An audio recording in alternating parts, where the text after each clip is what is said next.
in the morning, do you feel excited and energized about the day ahead?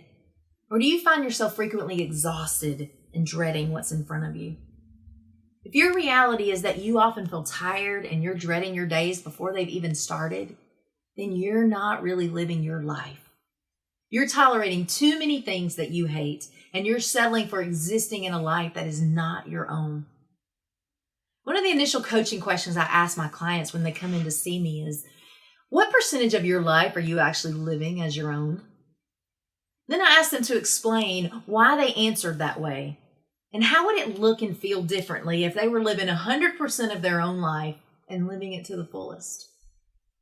Everyone, of course, answers the questions differently, but most all report that they feel that they're really only living a small percentage of their life because they spend most of their time and their energy on the duties, the obligations, and the responsibilities, the have-tos. And that leaves little time and energy left for their want-tos. And though it's sad that they feel stuck in that way of living, I get excited thinking about the work that we're going to do together, knowing that in just a matter of a couple of months, they're going to experience a whole new reality. I'm passionate about helping people take back their lives so that they can create a life they love.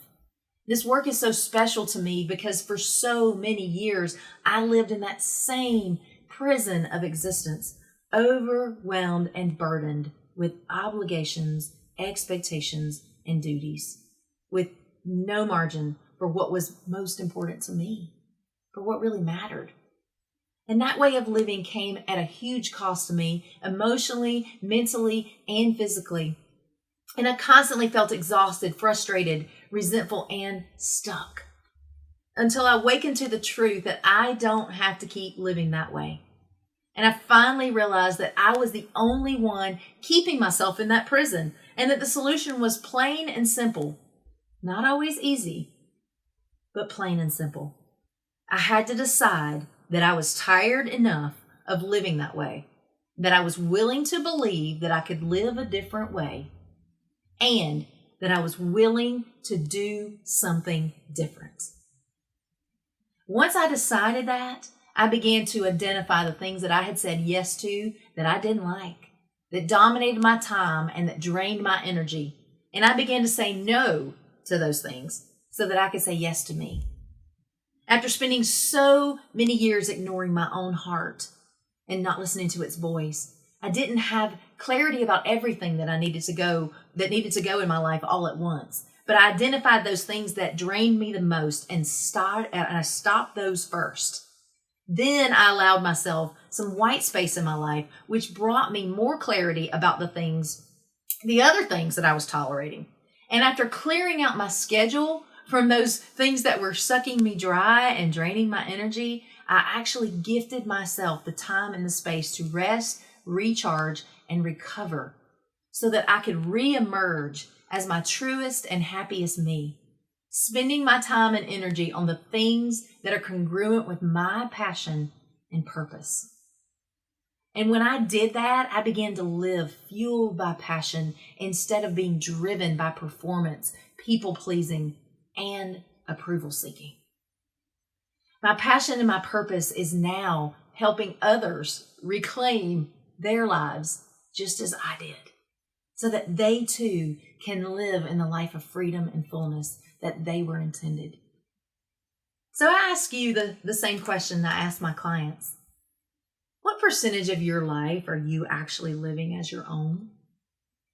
And how would it look and feel differently if you were living 100% of your own life and you were living it to the fullest? Do you find yourself saying yes to everyone and everything else while saying no to all the things that matter most to you? If you answer yes to this, then today is the day for you to awaken to the truth that you don't have to continue in that way of existing any longer. You simply have to decide that you're tired enough of living a life that is not your own and be willing to believe that you too can live a different life. Then you got to be willing to do something different. Start somewhere. Start by identifying and saying no to the people and things that you're giving your time and energy to that you aren't really passionate about. And let's be real honest here. Often those things and those people that you don't even like. And whatever is draining you, give yourself permission to stop it, starting right now.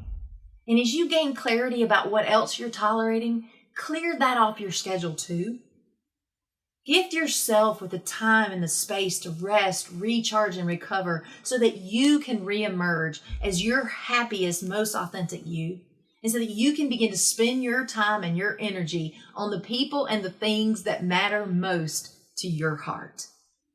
As you break free from the prison of performance, people-pleasing, and approval-seeking, you too will experience the joy of being fueled by your passion and purpose instead of being driven to exhaustion, overwhelm, and burnout.